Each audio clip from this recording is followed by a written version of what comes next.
Hey everyone, so I decided to make this third video like I did last week and kind of just go over some of the things that are expected and some other updates.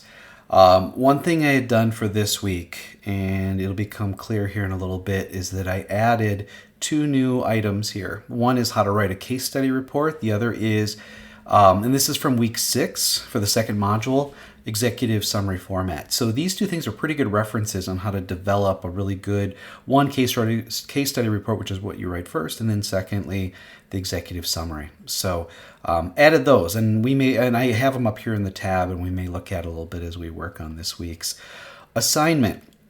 So for this week, I provided an article on descriptive statistics and normality of data. And I want you to take a look at that because that's going to help answer some of the parts of the question. So first, let's look and see what's here. So, conduct analysis for outliers. I did that in the first video. Do the distribution, the cutoff points, and a summary table showing a summary table of the outliers removed. And I looked at them a little bit and kind of broke things down, what I might expect to see, or what that I can compare to when we start breaking it down by, what do they call that? Policy class, by location, by cause or whatever you want to call it. Source, I think is what they say. And then we did several versions of not fiscal year. This should be policy year. Ignore that. Policy year. Obviously, on your paper, it's not going to say it, but it's policy year. Trend analysis with forecasted estimates. I did that with and without outliers, and that was in the second lecture video. Then what I want you to do is answer two questions. So these are the first two questions, and there are only two more, and that is where should we focus and how much should we invest and still show a savings. So I want you to try to answer these questions, and that's where that link for normality kind of comes in, because we do not have a normal data set. As you get closer to 0, and 0 being the cost, the amount that was paid, or the severity, severity 0, that would be, near miss or report only. The conditions were right for someone to get hurt, but no one got hurt. Or the conditions were right for something to fail and nothing failed. I believe that happens nearly infinitely. And so that's where our curve does not reach even a biased normal form. It's more asymptotic, and I think that our field needs to start recognizing that, and they don't yet. I did have a nice chat with one of my mentors today, and one of the things he likes to talk about are the serious injury and fatalities. And I told him what I've been finding every semester in my data, and it really intrigued him. And he already set up a meeting for a couple more weeks, and we're going to kind of go over it a little bit. So that's an area I'm going to tiptoe into. And next week, we're going to get into the whole discussion on SIF. So let's get back to this. So what is the quality of the data set? Well, I want you to speak to the assumption would be if the data set was normal, in which then you could run parametric statistics comfortably. The median and the average, which is also the mean, would be very close to each other, and that we'd have, that our data would then spread out to tails, and we'd have extremes. We don't have that. So I want you to speak to that. I want you to speak to the $0 claims. We've got some claims that were filed, but nothing was ever paid. And does that affect our numbers? And you can talk to the average with no $0 claims in it. You could also speak to the distribution we had, and that a certain percent, 11 claims represented certain percents of the total paid. And with our outliers, we removed 15 outliers, and look at what it left us with, and how it changed those descriptives.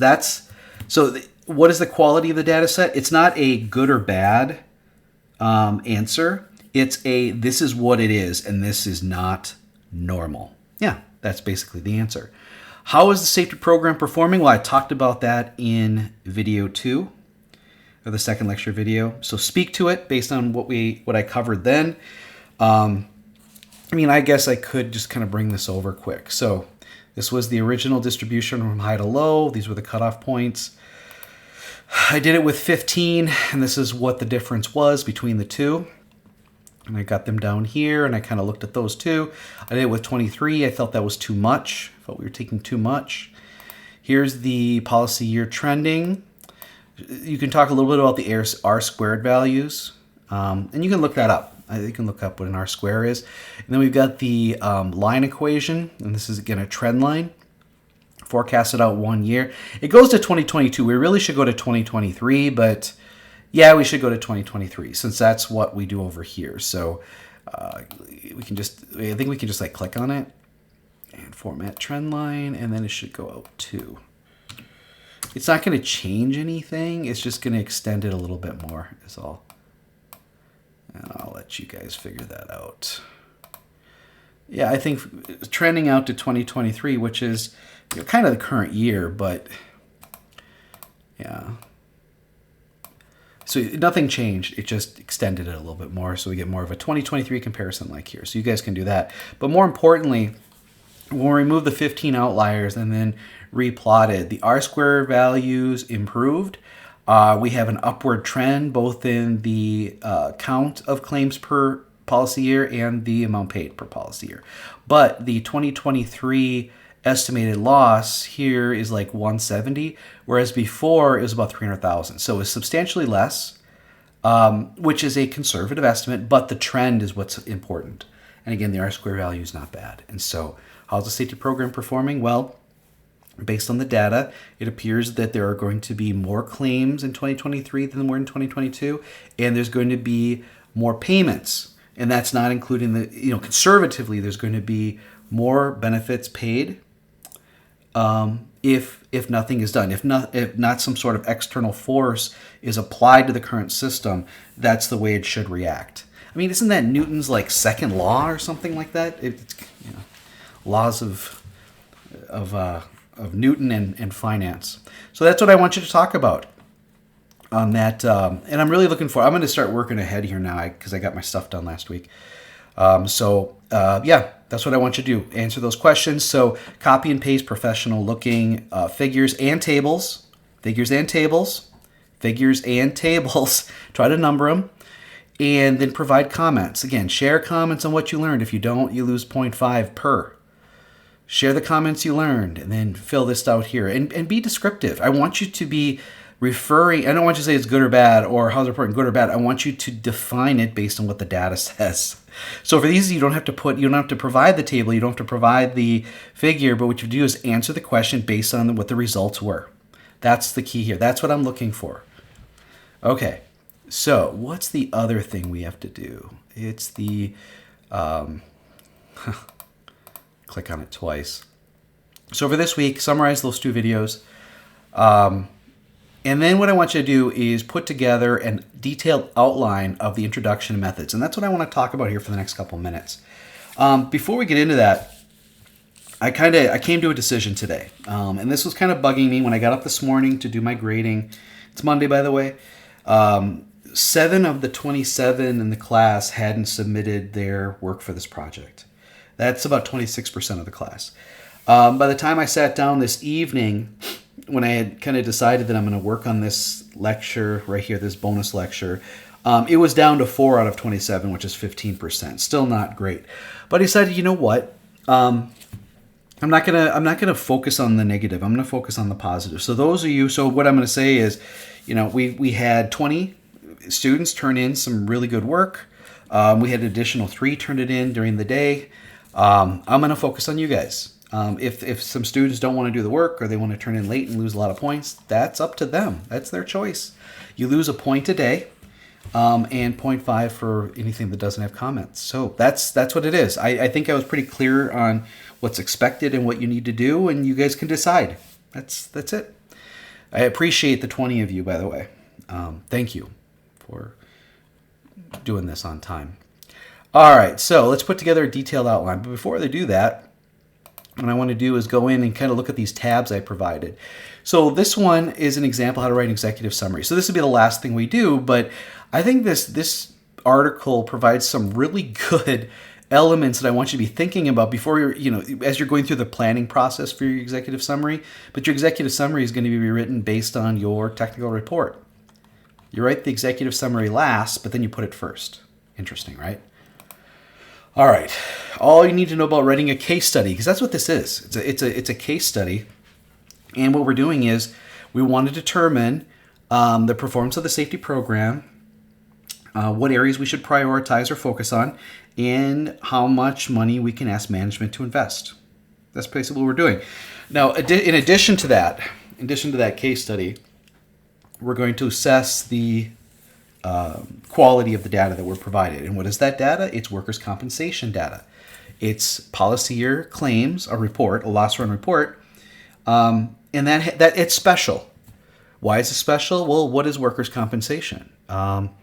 What qualifies as a claim? And what are certain characteristics of claims that would be important to us as safety professionals to determine the performance of the safety program, to determine where the company should really focus, prioritize, and then finally how much they should invest that will still show them a return on investment should the recommendations be the correct ones.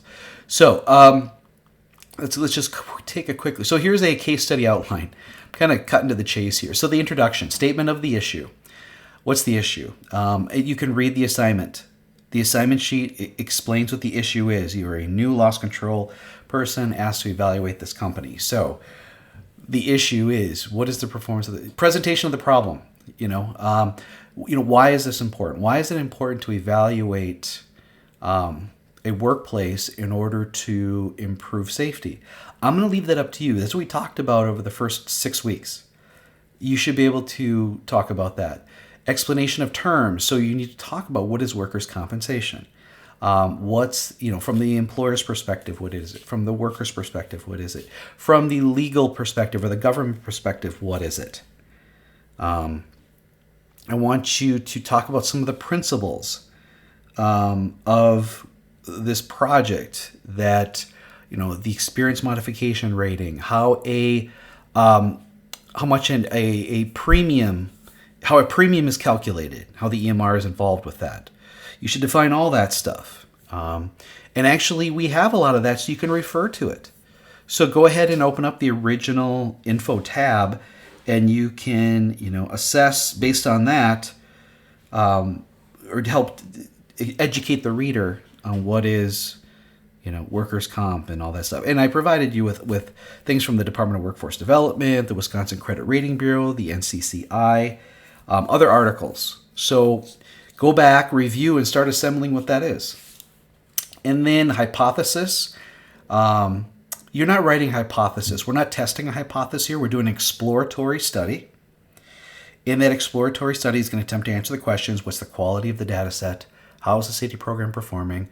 Where are the priorities to improve? And what the company should invest in order to have a savings, to show a savings. That's the introduction right there. Now the body of it, that's where you're going to give all the work comp stuff, define everything, leading all the way up to the importance of it. Okay, here it doesn't talk about the methods. You should be working on methods now too. Now let's see here. Boy, this is really specific. Yeah, start collecting your citations as well. All right, let's go back to the page here, and I'll start working on it based on what I just saw. So what do you want? So there's going to be the title page. There's going to be the executive summary. It's going to be 2 pages, max. You can do a table of contents if you want. And then it's going to be the introduction. And it's going to be the statement of the problem. It's going to be defining the context and scope of the problem. I mean, here's the thing. So how's the safety program performing? All that stuff. We're going to use the workers' compensation data. So basically what you could do is you can define what it is, and how do we define it? Well, we can talk about the dates of claim dates of claim or dates of injury. So, what ranges, total benefits paid, talk about that, average per claim, median per claim, maximum claim. But that pretty much kind of provides the, the context of the data itself, the data set, excuse me. Some additional information that would be important that, maybe answer the question, why are we able to use historical data to determine the performance of the safety program and forecast losses. Okay, so what's the answer to that? Do you remember the Revit paper or anything like that? So there's the systems approach. If you remember the balance model, systems approach, basically what we're saying is it's not so much the individuals exerting themselves on the system, it's the system exerting themselves on the individuals. And it's the inability of the individuals to be able to respond to stressors of the system, sort of the, the discrepancies of the system, and that's what's allowing them to get hurt. We covered this in like week 2 or whatever like that. So we talked about the systems approach. So therefore, it's the system, the design of it, that exerts itself on the workers, and therefore where workers are injured,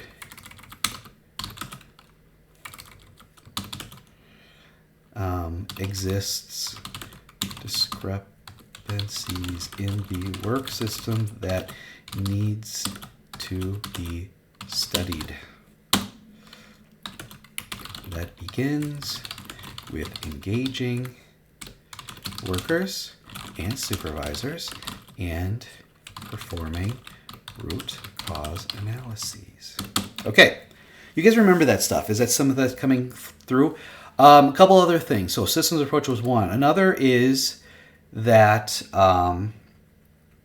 let's see, the quality management. Yeah, so quality management approach to safety requires the use of data to define, understand current and past stati,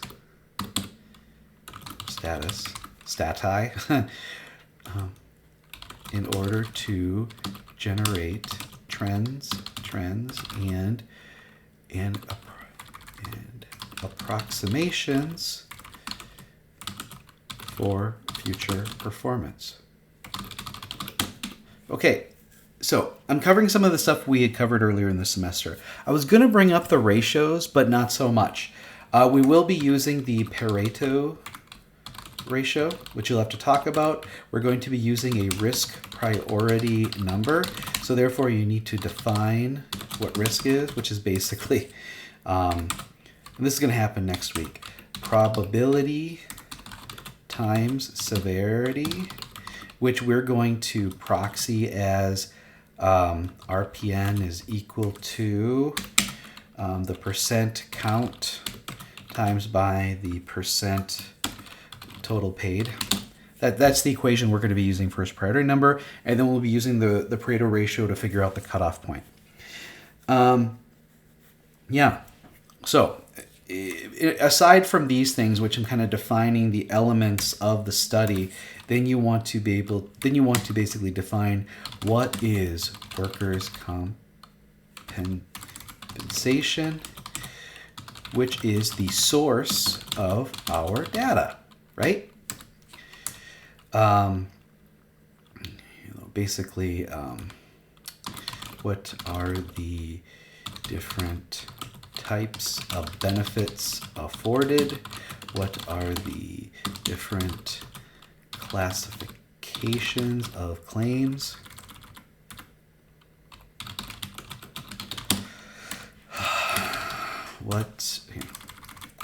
How are premiums calculated? What is the EMR? How is the EMR calculated? Let's see, what else would we really want to know? Off the top of my head, I don't want to go. I'm already 20 minutes in. I didn't mean to do that. Sorry. But then let's get to you wrap up the introduction with study questions, and that is the what is the quality of the data set? How is the safety program performing?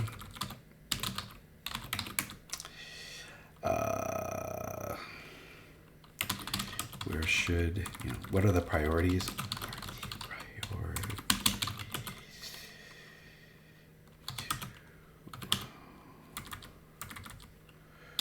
Additional study to improve the program.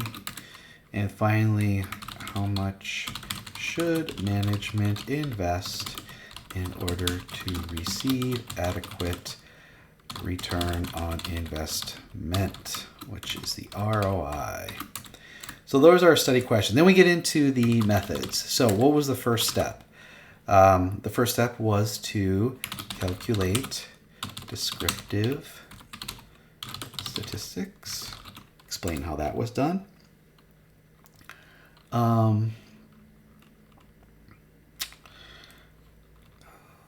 Analyze the distribution of claims based on $500 increments of benefits paid per claim. Then we evaluated outliers by visual assessment of a distribution of claims from most paid to least. Oh yeah, and then we also, then we compared. Oh yeah, I shouldn't say we. And compared with and without outliers. And then we evaluated the performance of the safety program. And you can talk about how that was done. And so you see what I'm doing? So I've got the methods. I'm writing this up. But at the same time, every time I write an element of the methods, I could actually start doing the results. Part 1, descriptive statistics. And you put in the table and some comments, like the ones you provided for the assignment. Number 2, distribution. Put in the figure. Put in some of the comments. 3, outlier assessment. Put in the 2 different types of figures and the tables and comments. 4, performance of the safety program. Actually, it's annual trending. Annual policy year trending and forecasting. And you can put those in with a little bit of comment. So, when you look at it, it almost looks like we're almost halfway done with just having that. No, I would like you to turn in more than what I just did. I'm just off the top of my head, kind of speaking out loud. I want you to look at the sources I provided, provide better definitions and break it down, turn it into an actual outline instead of sort of this is just me spitballing. But you should be able to develop something that's several pages of detail, and I can provide you some feedback on it based on what I see. And the more detail you can put together, the better. But it's meant, basically, here's what we're doing. We're beginning the planning document that we did similarly to what we did on Module 1 and Module 2, for the memo and for the executive summary. And that's what I'm asking you to do. Put together an outline. kind of a plan. And I mean, if you then want to start another document in which you have the results and you're spelling out the methods as we go, this project would be so much easier if you did it that way. Too many students wait till the very end before they even start writing, and then they're trying to piece it all together. And it takes a lot more time and it's a lot more frustrating, but it's completely up to you. You can do what you want.